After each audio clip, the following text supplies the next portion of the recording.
This is your boy, comedian Edwin Douglas, and you are on iHeartRadio. You heard me first radio talk show, along with my co-host, Uncle Bean. Yeah, you heard me first radio talk show. That's right, and guess what? We'll be right back with our new theme song. Don't y'all go away too far. You heard me?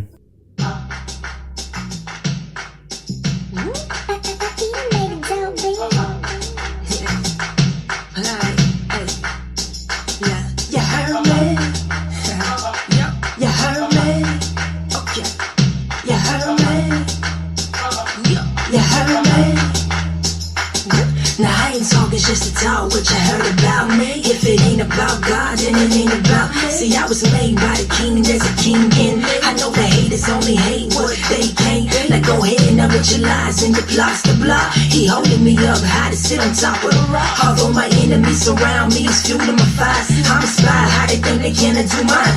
Look here, you mad about this and I'm just scratching the surface. I'm tearing through the fabric just to get to my purpose. When you really think about it, it's just you that you hurting. Trying to knock me down and throw my name in the dirt. He said the last will be first and the first will be last. I stand where I stand with my heart in his range. I am who I am, doing only what I can. Where I'm weak, he is stronger than any mortal man. Like El Shaddai, woo.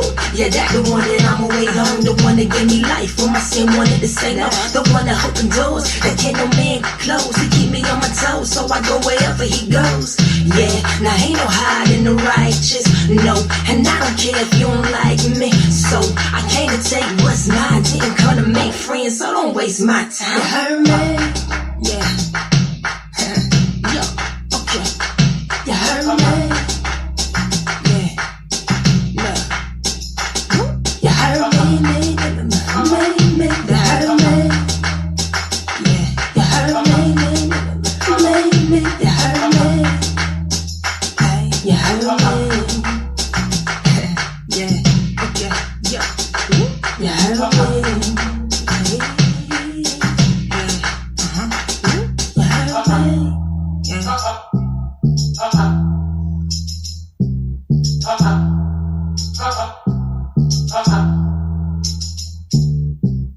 All right, we're back. Before we bring in our guest for today, Uncle Ben, how you doing? Uncle Ben. Yeah, I'm doing good, Uncle Ben. Okay, I had a good weekend, and I'm not going to give it away. That's why our guest is here today. We're going to talk about a little bit of everything what happened this past week. Okay? Uncle Ben, I'm ready. All right, ladies and gentlemen, coming behind this mic, he's my friend. He's my comedy buddy.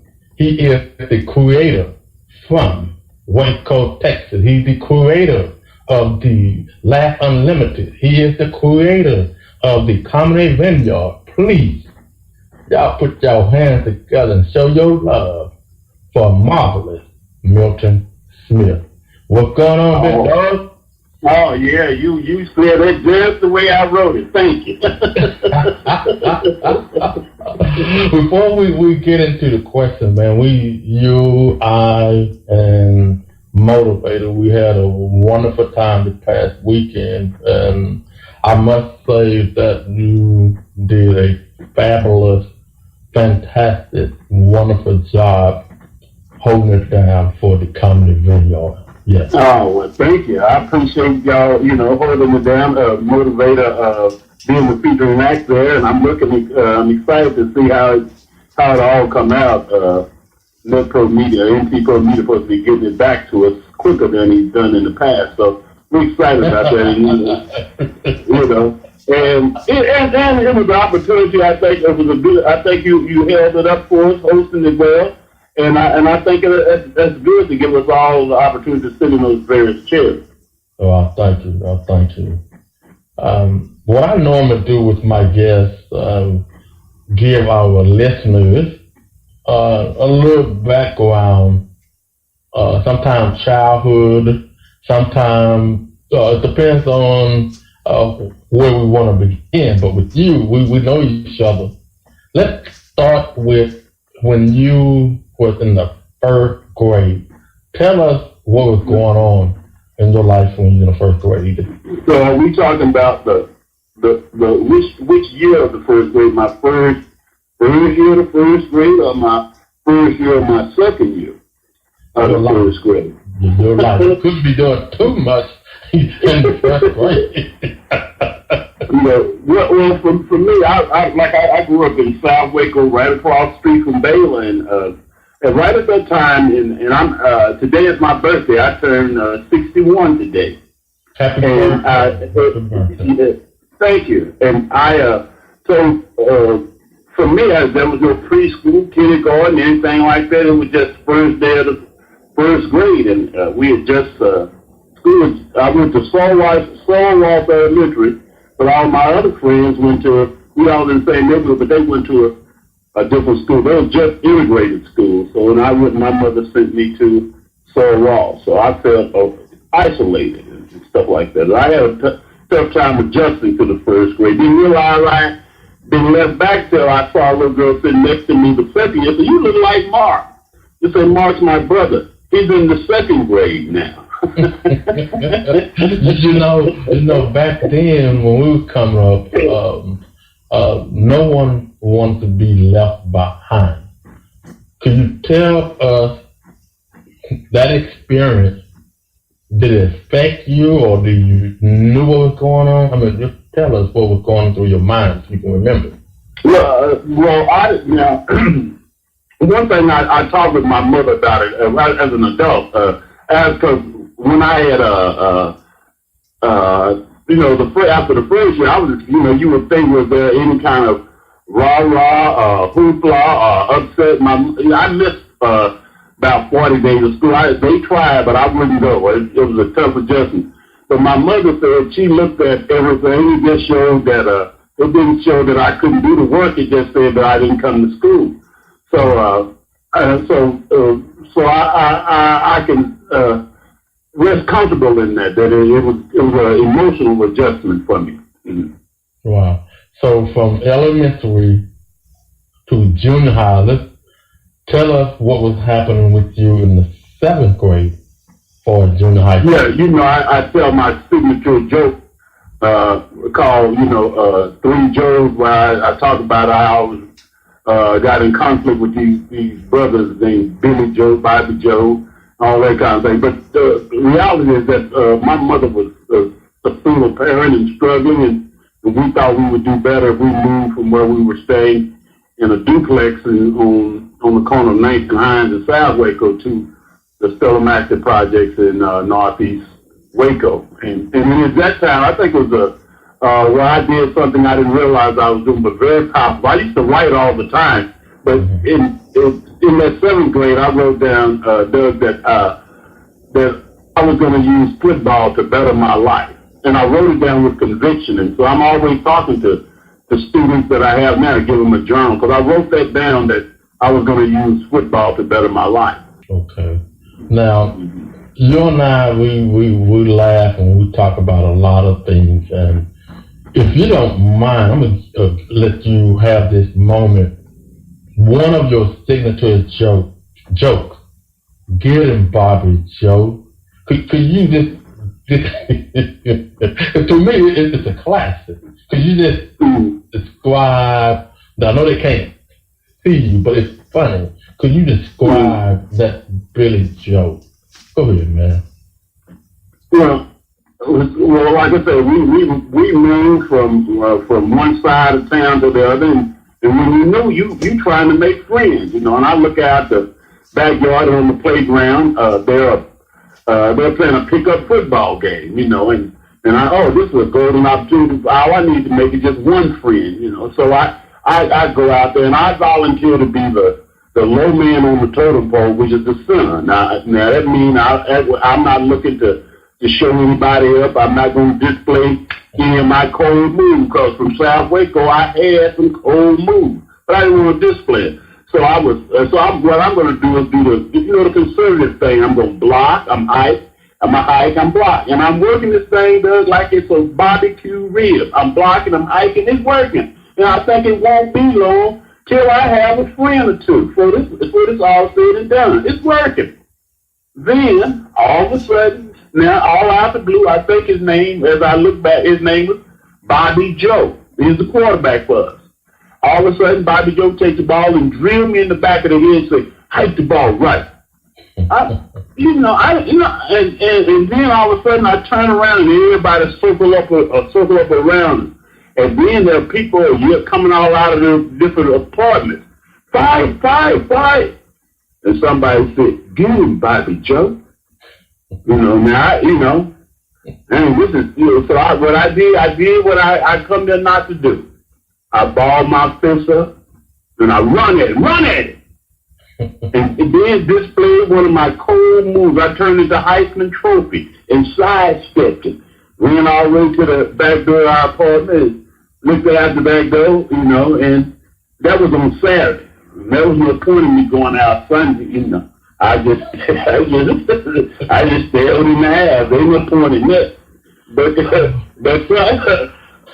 come Monday, it's in the bus stop right by our house, and I always share with, I used to live, when I was in Southwest, I lived right across the street from the school, but, and a lot of my friends rode the bus, the short one, but they, I was envious of that, and I look forward to riding the bus. So this particular day, the bus dropped first day of school, bus stopped in front of our house, and and I get on the bus, and I think, we had boy bus, girl bus there. This is when they just integrated La Vega Independent School District. And so there was a lot of protests. I'm older now. I'm aging, I'm 61. And back then, when I was going to 7th grade, they were protesting and people didn't like us being bused to their school. We would have signs that don't bus us. But I got on the bus that bus pulled up. I get on the bus. But I sat there, I'm looking right, and man, it's an opportunity to make some friends here. Then all of a sudden, everybody's standing up, and I'm the only one sitting down. And somebody says, get him by the joke.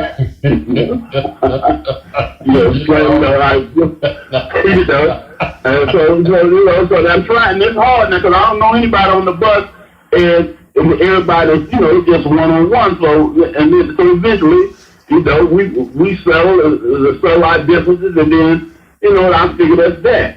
Wow. And with the bus go down a little bit more, then somebody says, that's my brother. Get him, Jackie Joe. Now, I had to go in with Jackie Joe, But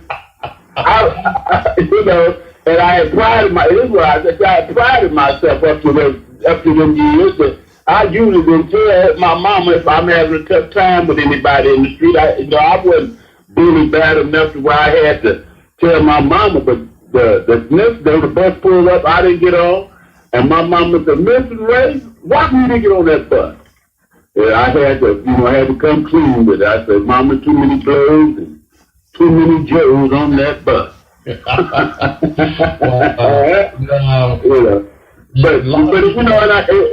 was just I guess I see that when I see new people, and how middle school kids can be rough. So it took me some adjusting. And stuff, but it all worked out. One of the key things for me in the 7th grade was that I wrote down a goal of what it is I want to do, be, have, and share with. And I wrote it down with conviction. So I think that that was the most powerful thing that I did in the 7th grade. Is I had a goal. Okay. Mm-hmm. Speaking of goals, you from junior high school to high school. A lot of people don't know that you and I had went to the same college. You were there before I was. West Texas A&M University in Canyon, Texas. I know the story. Tell everyone how you got into comedy. The first thing I did, now when I used to ride the school bus, from maybe like from the 9th grade on, that would be I would do a show every day on the bus there, and they would have talent shows, and most people at a talent show, they're going to sing, they're singing and stuff. Who sings the best who wins the talent show. And I used to listen, like I said, I listened to, my uncle had all that Red Fox, Richard Pryor, and I used to watch TV, Red Skelton and the Smuggler Brothers. All those were heroes, and then Bill Cosby was a hero of mine, of looking at that comedy. But I won a talent show with a bit called Marvelous-Milton-Smith, Back from the Projects, and that was when I was in the 11th grade. And when I got to college at WT, I would compete in talent shows and get laughs. People would be laughing, and that's been my kink about I feel like as a comedian, it's tough for you to try to outdo the vocalist. The vocalist gets you every time, Right. But I would lose in those talent shows. But the other thing, I was president of the African American Association, and we did something.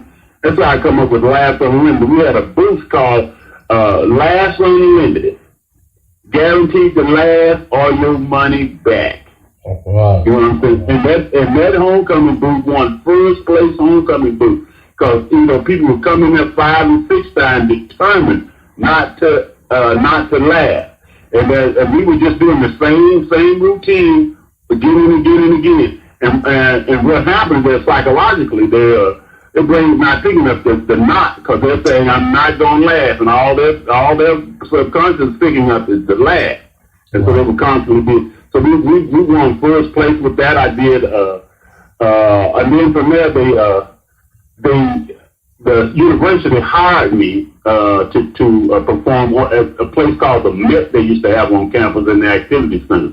It used to be standing room only. I do an hour, take a 15-minute break, come back to another hour, and I was an athletic scholarship, but they were allowing them to pay me to do that. So I was getting paid doing that. They would pay me $100 an hour, and back then you could fly from on Southwest Airlines for peanuts from Amarillo to Dallas. So that money come in handy. I'd do it for a Christmas show, and I would do it in the fall, do a fall show. So I was always used to working in that kind of rhythm, not back to back to back. Not blasting it out every night. That sort of thing. It's almost like I used to wonder why did Bill Cosby sit in a chair when he performed. When he first started performing, the situation was that he had to stay in that spot and sit in that chair. Wow. So that's So I think I got comfortable. I worked one summer at the Butterfield Junction in Amarillo in '81, where they had this was comedy was different. It was they had tryouts for stand-up comedy at the Butterfield Junction. That's the hospitality room in Amarillo, right after by the airport, the Hilton. And first night I went out there, it was there were 12 of us competing. Mm-hmm. The next Saturday we went out there were 5. The next week it was me every Saturday night. And I could not stand that. Because you build up such a the crowds were getting bigger and bigger and bigger. So like someone was there, you got to go check this guy out. So it was getting bigger and bigger and bigger, and that means that I had to keep coming up with material. Wow. And what's the odd thing is a guy that went to WT, name is Long. He hauled off and said he watched me back then in that day. And Kevin Long, he was on Channel 10 out there in Amarillo, the sportscast, and he also rode in the Prairie. But he said that he saw I never did. He said he saw me before me. I thought I was funny as all get out. He thought. But to me, it was just it was boom, so tough.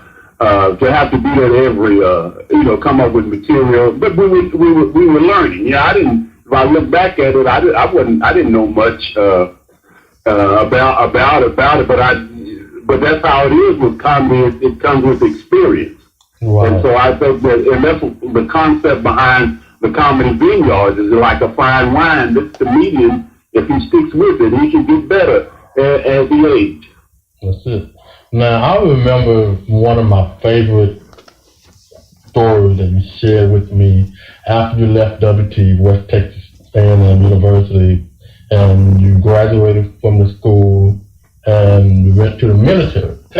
Tell them your mindset when you first walked in to join the Army. Well, we had, I was living in the frat house right across from WT campus there.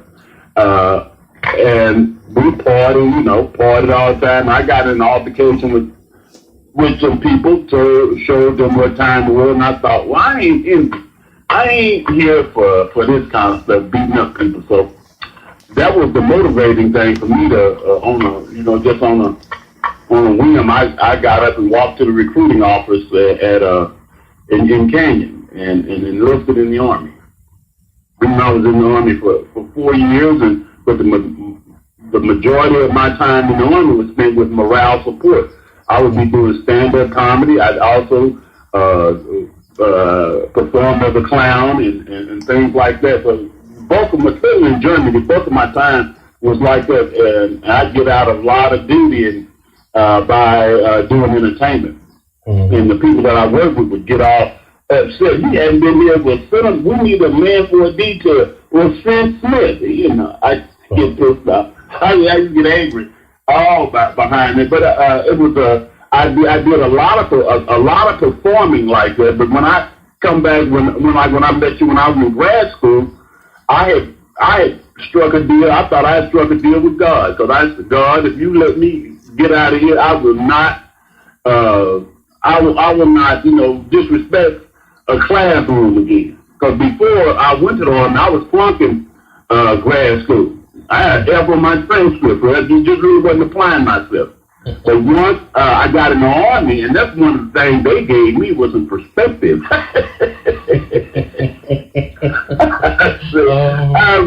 If I get out of here, I will not. I repeat, I will not. Play around. So when you saw me, I was in serious school mode. When we met, and at that time, I was waiting on my money from the VA to pay for school, and it took them a long time. So it took them from August to February. For them to pay for me to go to school. So that was some slim times trying to lights off, water off, gas off.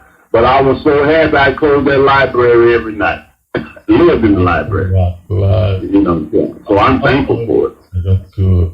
On this show here, for those just not tuning in, I'm your host, comedian-Edwin-Douglas, and you are listening to my good friend, my comedy buddy, marvelous-milton-smith. And you heard me first, your talk show is a platform with real people, real stories, to entertain your spirit and soul. And when we try to get our guests to share their testimony, maybe it could be a blessing to one person who listens to this show or tune in every Monday. Milton, I know a little bit about the things that you and your wife have gone through with your children. Could you? We lost two kids. Yeah, we lost two kids. My by way of we have both of us are carriers of a rare disorder called Pompe disease. Mm-hmm. And so we run a 25% chance every time we conceive. And so both our kids have died from that disease. My daughter's name is Shannon, and my son's name is Quan. We agree, and it's odd now that I become an educator and I work with, not that I work with children, but before I was in sales and stuff, I would have never thought that I would become an educator. Well, God blesses you from being in special ed, able to go to college, to the military, come back to WT to work on the master, marry your wife, and then now you're teaching special ed. Tell us the first thing that goes through your mind when you're able to look back from the first grade and now you're an educator and you are educating kids that's in special ed. Well, the job that I do now, I work with students who are what we call have emotional disturbance issues.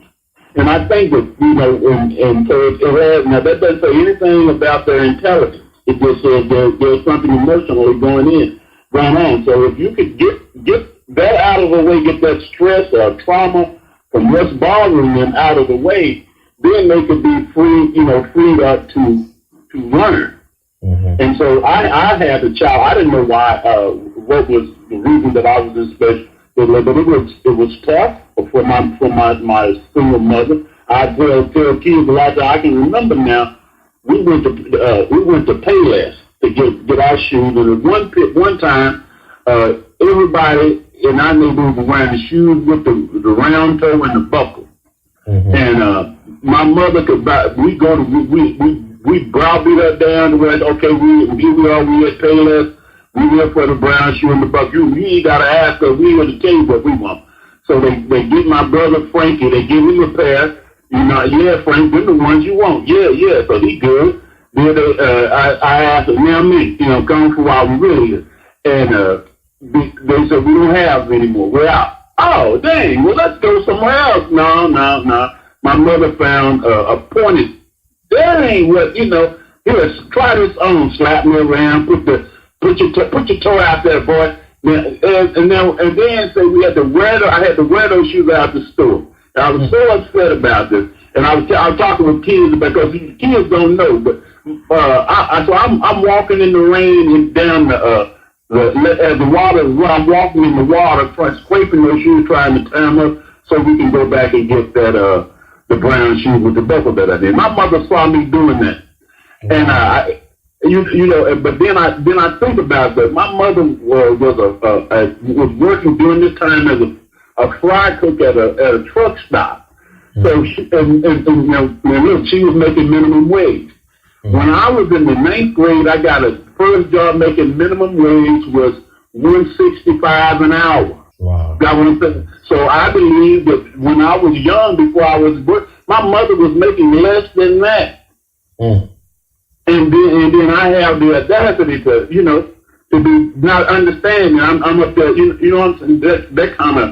That kind of love of not understanding the situation, But eventually I caught on to what I did is I remember asking people in January in the project, just I started keeping money in my pocket. My mom couldn't pay for me to go play no baseball. I said $10 to get a baseball. She said we only get. She only got 3 of us. So I think she got less than $200 a month. And the welfare check, plus you got commodities, but that was, So it was slim. So I started asking people in the wintertime, can I just keep their yard cut for $5? I cut the yard, keep it cut. I'll cut it every 2 weeks for $5, and you owe me $10 when everybody's check come in. And I had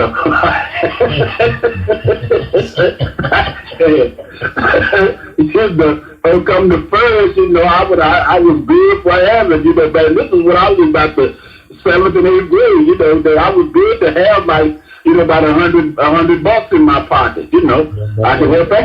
A lot of money when you was in the 7th grade, bro. Yeah, and if, I had a cousin that shared with my wife that he said, I taught all of them how to make some money. I'm watching Underdog, and they said, they're like, if that's your favorite superhero? I said, no, it ain't Underdog, but it's the alter ego. it was Shoeshine Boy. I'm looking at Underdog, and what they would do, he was Shoeshine Boy until he would Sweet Polly get into trouble, then he turned into Underdog. But before that, he's Shoeshine Boy making change, you know. And I said, I can do that. I made me a shoeshine box, and in the juke joints, I'm in third grade. In the juke joints, they had go-go dancers back there, go-go dancers and all that. And I was scared to go there by myself. I turned everybody in the neighborhood on my buddies. Man, we can make some money just like Shoeshine Boy. And we went in them places to make. I'm telling you. Now, I have this game that I play with my guests, all my guests, and it's the 3 questions. And the name of this game is "Don't think about it, just say it." I'm just going to ask you 3 simple questions. Don't think about it. Just say it. Okay. First question: hamburgers or pizza? Pizza. Okay. Zeta Phi Beta or Sigma Gamma Rho? Sigma Gamma Rho.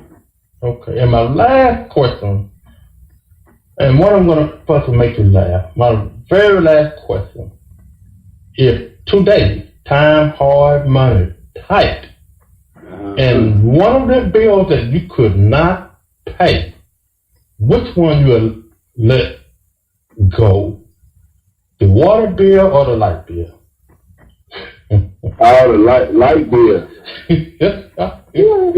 I get a candle. You know, so I can't read.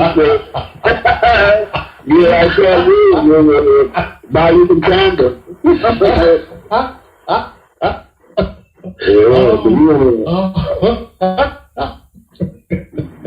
Oh my goodness. We'll do some daylight running, but when you ain't got no water, yes. That's a problem. Oh my goodness. Yeah. Before we let you go, I know we got a few projects together coming up, but for your personal, tell everyone what you got coming up, what you're working on, and how you can be reached if anyone wants to book you, contact you. Let's go ahead and tell them. Well, first thing, you can book me at milton-smith.com. That's milton-smith.com. What I'm working on right now is I have I'm always reading. I just finished W.B. Bush's book, Black Reconstruction in America. That took a while, so I was doing that during the summer while I'm out. But the other thing is that I started a podcast, How to Succeed in the Social Marketplace, a common view of interpersonal communication.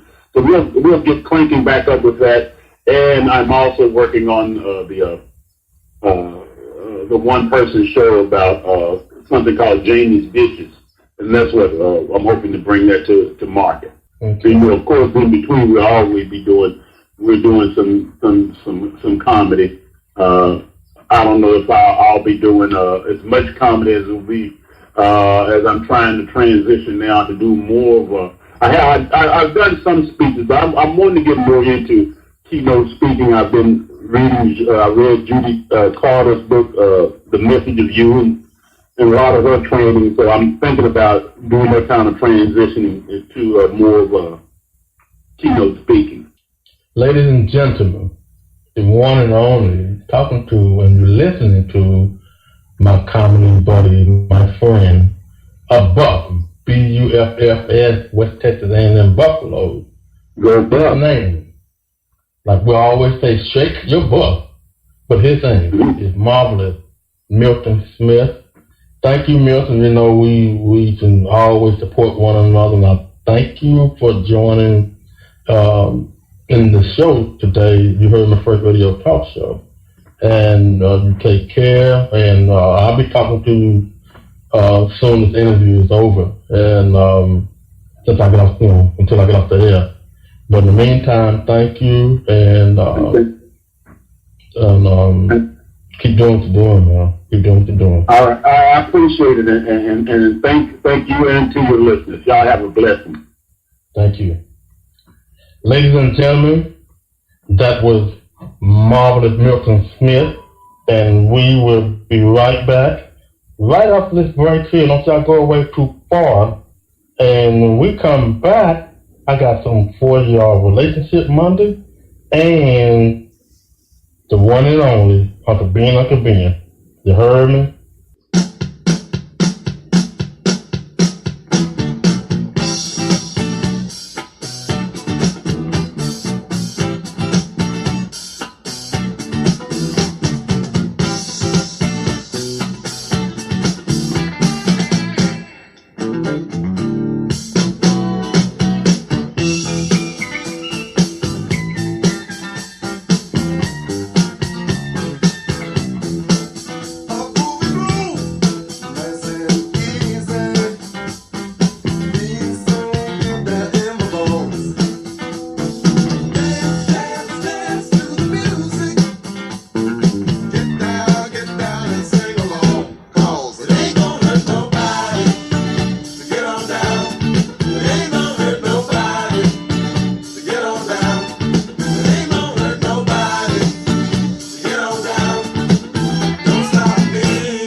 You're listening to You Heard Me First radio talk show with your host, comedian-edwin-douglas, and my main man, Uncle Ben. You heard me? All right, we're back.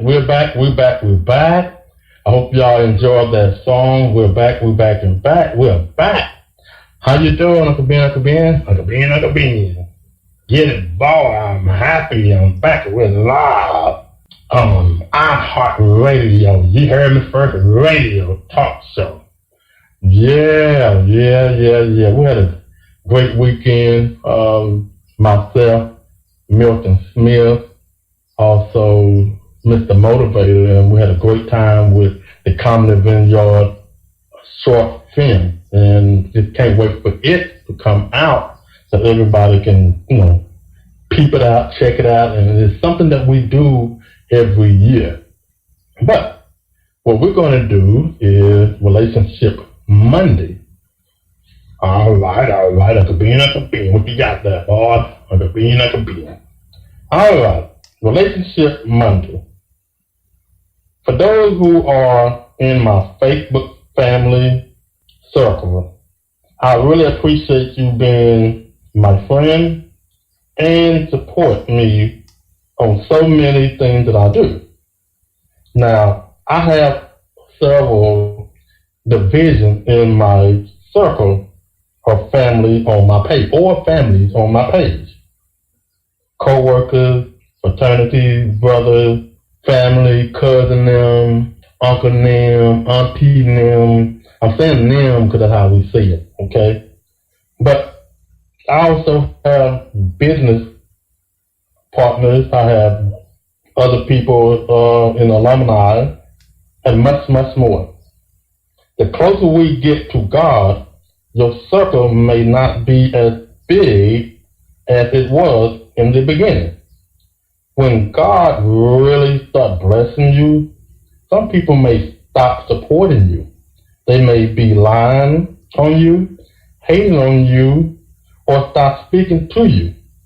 You may have a lot of people in your circle, but how many people are in your corner?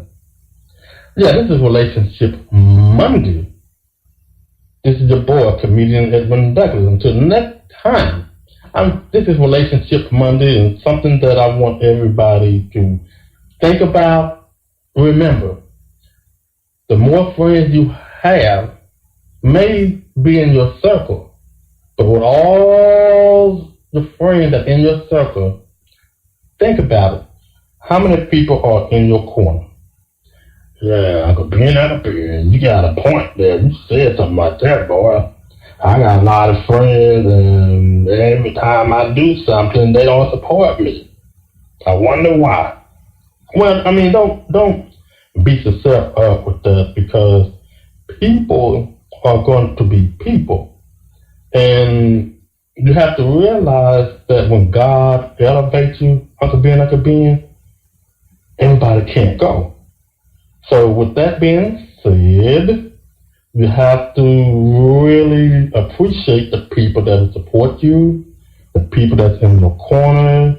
And with that being said, you have to be thankful that you do have friends. Uncle Ben, I got a question to ask you.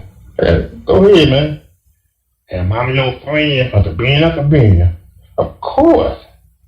Okay. My second question is, Uncle Ben, am I in your corner? Yes, you are in my corner. Why you say that, Uncle Ben? Because you listen to me. If I called you, you answer the phone, you support me. And I appreciate that, man. And that means that you are in my corner. Yes. All right. Now, today's news, as we would speak on Uheardme First Radio Talk Show, what you got for us, Uncle Ben? This lady, I don't know if y'all heard, this lady, she going back to Target to turn in the bikini that she brought. So I guess when she walked inside the store, the officer or the store security guard thought she was stealing some pair of bikini and put it on. What? Yeah, Uncle Ben. So they arrested her and took her in the back room, and Uncle Ben, and this what killed me. They made her take her clothes off just to see if she had them on. Uncle Ben. Trying to find out they were wrong and they let her go. What? Man, you know what? I did hear something about that, and I think, they fired the security guard or police officer. I can't quite remember, but a lot of these things happen. You have to be very careful, man. You have to think when you go to the store, and be careful how you put yourself in the wrong situation. Well, if that was me, like being like a bee, you know what I would have done? What would you done, man? No, just think about it. Being like a bee. If I walked inside Target or any store and they accused me, stealing some dolls, and they made me go in the back with and take them off, I would have peed on me and everybody in the store. That's being You are stupid, man. You are stupid. Well, this is Black Music Month, and we got a fantastic show. We want everybody to enjoy the rest of the show. But before we go, this is what I want everybody to remember. Tune in every Monday, 6 a.m. Central Standard Time, and also 7 a.m. Eastern Standard Time. Tune in on iHeartRadio or iHeart.com. IHEART.com. That's IHEART.com. iHeart.com. Or you can YouTube and just type in You Heard Me First Radio Talk Show. And don't forget to tune in every Wednesday, 12 noon Eastern Standard Time. My next door neighbor, the Kevin and Nikki Show. They have an awesome vibe over there going on in Philadelphia. Love it. And I want to give a shout out to my family on the East Coast, New York, New Jersey, South Carolina, and also ATL, Atlanta, Georgia, and Savannah. And of course, everybody else who's been supporting this show, I want to say thank you. Continue to support us. We have bigger things, bigger plans, and we plan on going to the top. Now, you want to give a shout out to anybody? Yeah, I want to give a shout out to Dr. Rebecca. Showing me some love, supporting this You Heard Me First Radio Talk Show. I thank you, Dr. Rebecca. Much love to you. Uncle Bean. All right. Ladies and gentlemen, enjoy the rest of the show. Until the next time, this is your boy, comedian Edwin-Douglas, and Uncle Bean. Get it, boy. Peace, and may God bless you.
Don't stop ever loving me.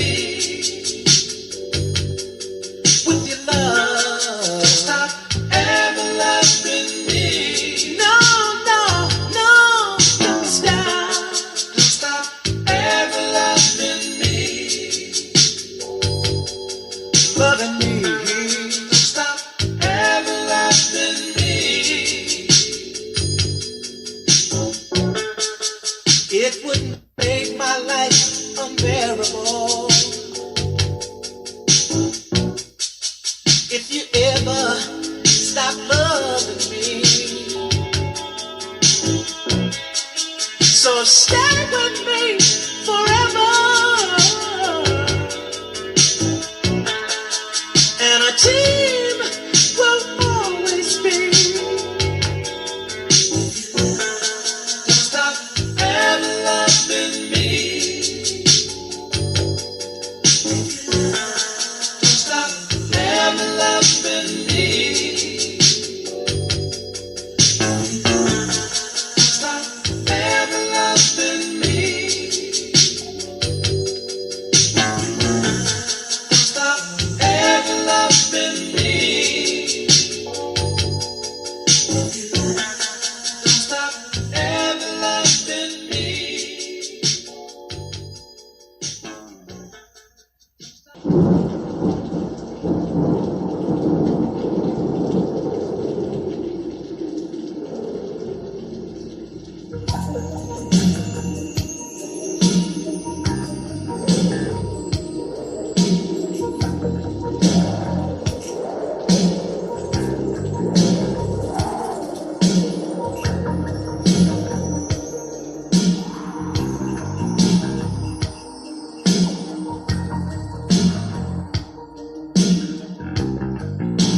You don't have to cry alone, 'cause I'll be right by your side to help you be strong. Baby, dry your eyes. Please be strong. I can pull you through these times and help you hold on. I will stand by, waiting for your call. I'll catch any teardrop before one can fall. I'll never deceive you, but we are the team. I've got what you need, girl, and so much to give. You don't have to cry.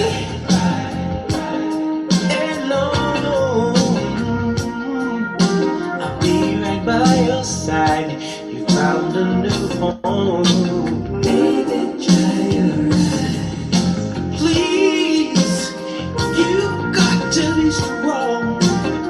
Just hold on. There's someone here now who cares about your needs. We'll make it somehow, 'cause I'll share your dreams. I'm just here to feel you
Girl, let's not waste another moment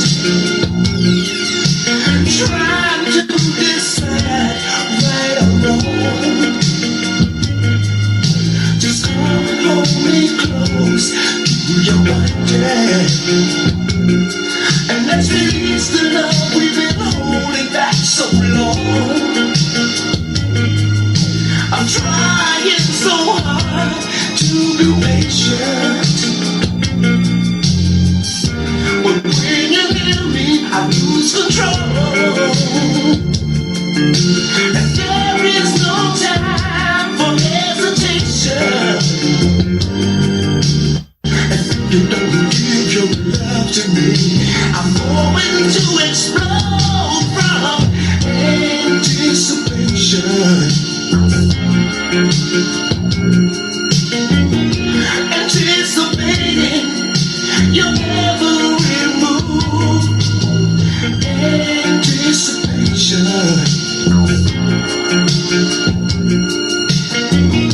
Anticipating what we're gonna do.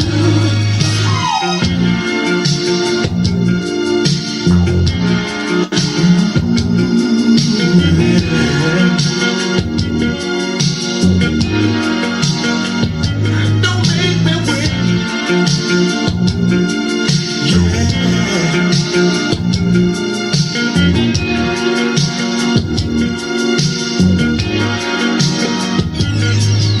So girl, let's put an end to all this waiting, and let the power of our desires tonight unfold. No matter how hard we try to fight it, when the needle rises, baby, it's time to let it go. 'Cause I'm trying so hard to be patient, but when you're near me, I lose control, yeah. And there is no time for hesitation. And if you don't give your love to me, I'm going to explode from anticipation.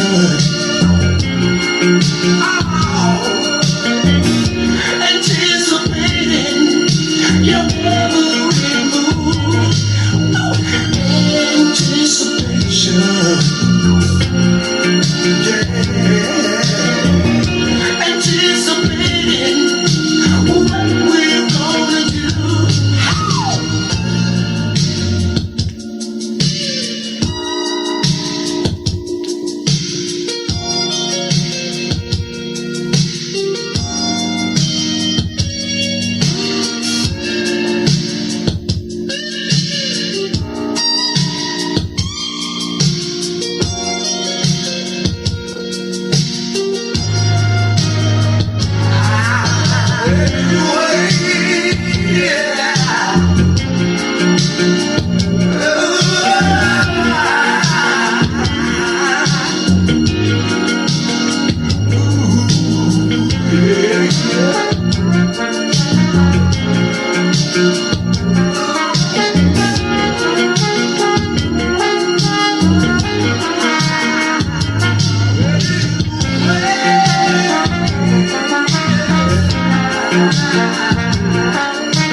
yes I did, in the hole in the wall. 3 o'clock in the morning, all the damn clubs are closed.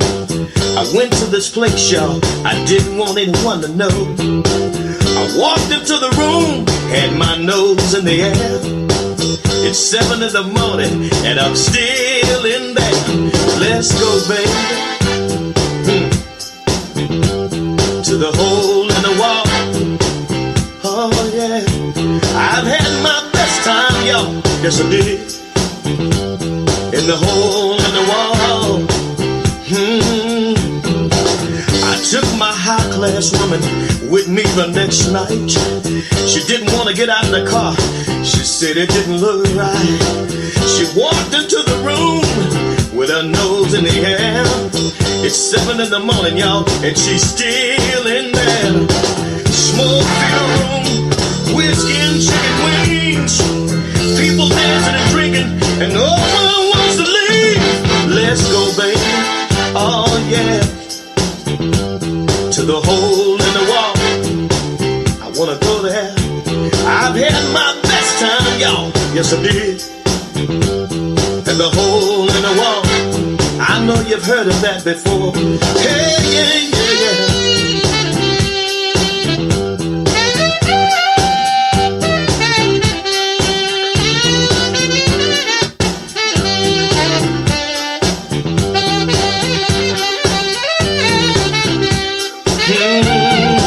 Smoke-filled room, whiskey and chicken wings, people dancing and drinking, and no one wants to leave. Let's go, baby, can we go to the hole in the wall? I've had my best time, y'all,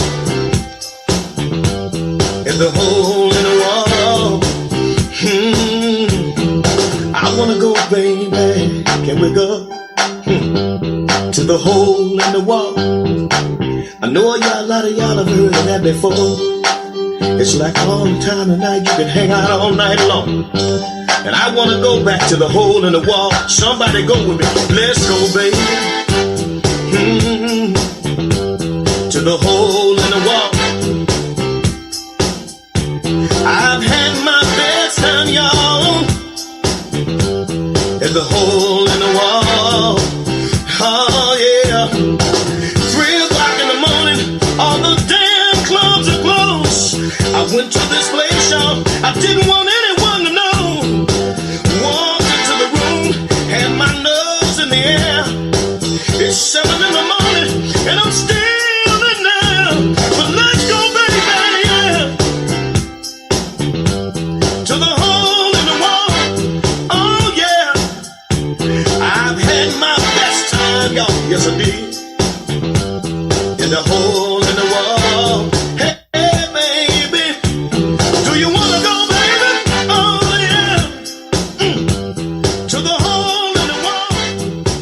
You see, baby, I've had my best time, y'all. Oh yeah. You have been listening to You Heard Me First radio talk show with your host, comedian Edwin-Douglas. And don't forget about my main man, Uncle Ben, getting you through your Monday fun day. Yes, it's us day. Hey, another great show, y'all. Yes.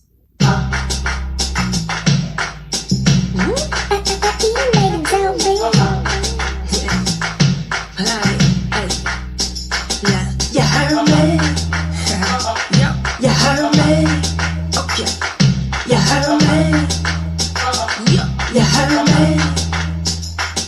Now I ain't talking just to talk what you heard about me. If it ain't about God, then it ain't about me. See, I was made by the king, there's a king in. I know the haters only hate what they can't. Now go ahead now with your lies and your plots to block. He holding me up high to sit on top of the rock. Although my enemies surround me, it's fueling my fires. I'm inspired how they think they can do mine. Look here, you mad about this and I'm just scratching the surface. I'm tearing through the fabric just to get to my purpose. When you really think about it, it's just you that you hurting. Trying to knock me down, trying to throw my name in the dirt. He said the last will be first and the first will be last. I stand where I stand with my heart in his range. I am who I am, doing only what I can. Where I'm weak, he is stronger than any mortal man. Like Uheardme, woo. Yeah, that the one that I'm away home. The one that gave me life when my sin wanted to say no. The one that opened doors that can't no man close. He keep me on my toes, so I go wherever he goes. Yeah, now ain't no hiding the righteous, no. And I don't care if you don't like me. So I came to take what's mine. Didn't come to make friends, so don't waste my time. You heard me?